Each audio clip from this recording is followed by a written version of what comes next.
Nobody at home knew our situation. My wife received a note from the War Department telling her that I was missing in action in North Africa, and I did not know how to get in touch with her. I started this journey about 1985. I was looking into my mother's family. Her dad was from East Prussia, which is Germany, sort of. And then all of a sudden I decided, okay, I need to look into what Dad has already written down. I had this box of stuff that Daddy had, and so I decided I'd open it up. I know in 1986 he would board himself up into their motorhome and just write. What he was doing was writing his memoirs from when he was a POW in World War II. My dad was very opinionated. In fact, he liked to make the best of things. He didn't see the worst in things. He was an optimist. And everything that happened to him, he says, was a reason. God had that planned for him all along. When I opened that box up, there was like 168 pages like this. When I got to reading it, it was really interesting, and I had read it before, but I got to a point where I couldn't. You know, when you're reading something right after someone passes away, you think, oh, I can't do this. And so I would cry every time, you know. But now it's 30 years after that. He had started this in 1986. He died in 87, so he worked on it maybe 6 months. Let me tell you that except for their salvation, genealogy in their family is one of the most important things that you can do for a child. You guys need to know where you came from. So when I got the things out, I spread them on a long table, and I called my son Tim over, and I had army shirts, old newspapers, and they were about to fall apart, ration cards, pictures, and there was a candy box full of letters that I had never opened. I knew from what Mother said, and Mom and Dad were both passed away by then, that was the love letters that he had sent home. Now, I wish I had the letters that Mom had written to him, but of course that probably was used to start a fire or something, you know, and they didn't want people knew who was back home waiting on them, really and truly. In March of 1987, Dad passed away, and he had spinal meningitis, and it was within a week he was gone. And so, you know, these yellow pieces of paper just got left behind, and when I'd read them, I'd cry. So now, 30 years later, like I said, I'm ready. I talked to my brother, James, and he said, yeah, go ahead and donate them to the museum. So some of the things are here at the museum. Dad only could do a few pages a day when he had spare time. He had retired from Owens Corning and Fiberglass. But he was real active, and they had a motorhome, and they had traveled a lot. He had been asked to be on the committee to identify the POWs in South Carolina by the VA, because there was really no list of the POWs. It was just what people had gotten together to do. And I think it reminded him when he wrote this that, you know, not everybody's going to talk. Most people that are in the war or have been in a POW camp or something like that will not talk about it. He wrote it down in his own language, and when I had the privilege of getting it published, I didn't want anybody to come in and say, okay, this doesn't look right, this doesn't sound right, we need to edit it. So I did my own editing, and it's in Daddy's language. The only thing I did is sometimes I would make things a little plainer, because I wasn't an Army guy. He was out of the Army by the time I was born, and I didn't know the language, so I got with my husband, and he helped me edit the things that I didn't understand. He had made 9 cassette tapes. In the first month of PG 66, in the first part of our prisoner of war time in Italy, we were short of everything. We had no shaving material, nor scissors, or anything to cut our hair.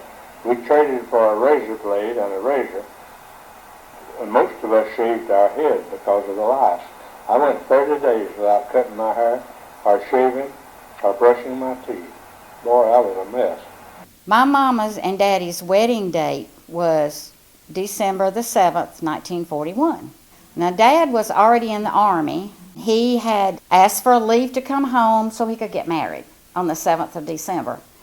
And so he went to Williamston, South Carolina, and picked up his parents.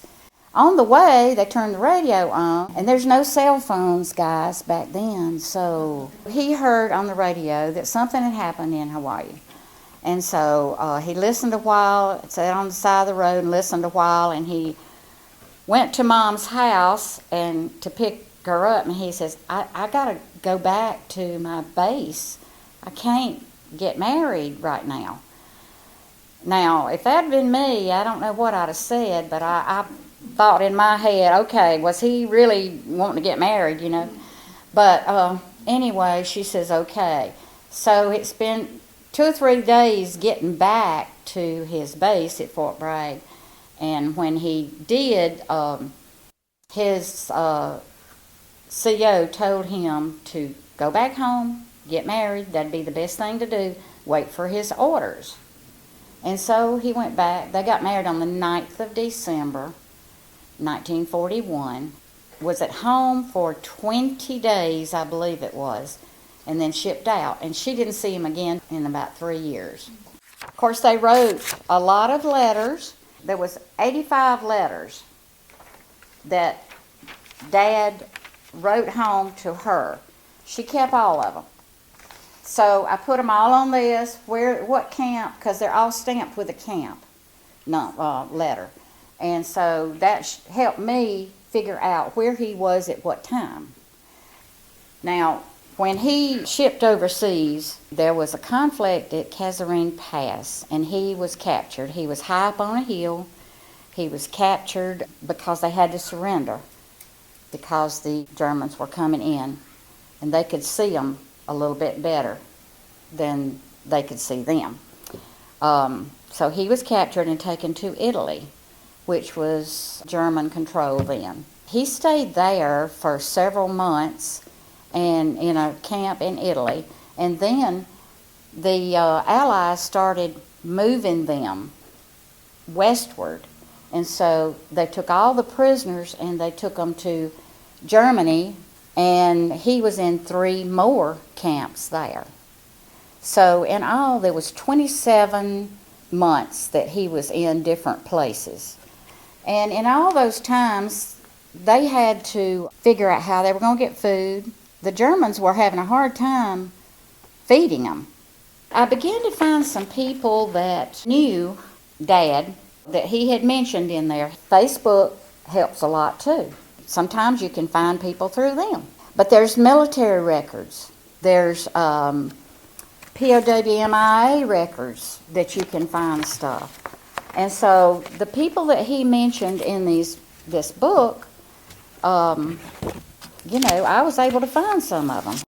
If you have a story like that for your children, your grandchildren, it needs to be on paper, because you can't just tell them everything. I wasn't as interested in what my dad was telling me as my brother was, because I'm a girl, Army didn't really interest me that much right then. Every once in a while he would tell me, he says, look at the ants on the ground. They have a purpose, just like anybody else. He would tell me that my son, don't fuss at him when he gets down on the floor and wrestles and plays around. His bones itch. So, just little things like that. So I just thought he was the neatest person in the world. And he always wanted me to find out the best of everybody. He didn't want me to be a person that would see the bad in people. I will have to mention that he loved the German people. He really did. My mom was half German. Her dad was German.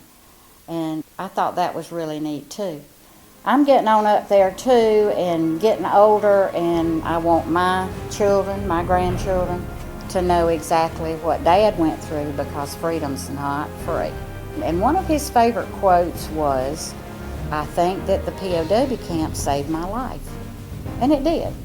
For some reason, Dad was able to get home, get back to Mom. 9 months later, they had my older brother, and then me later.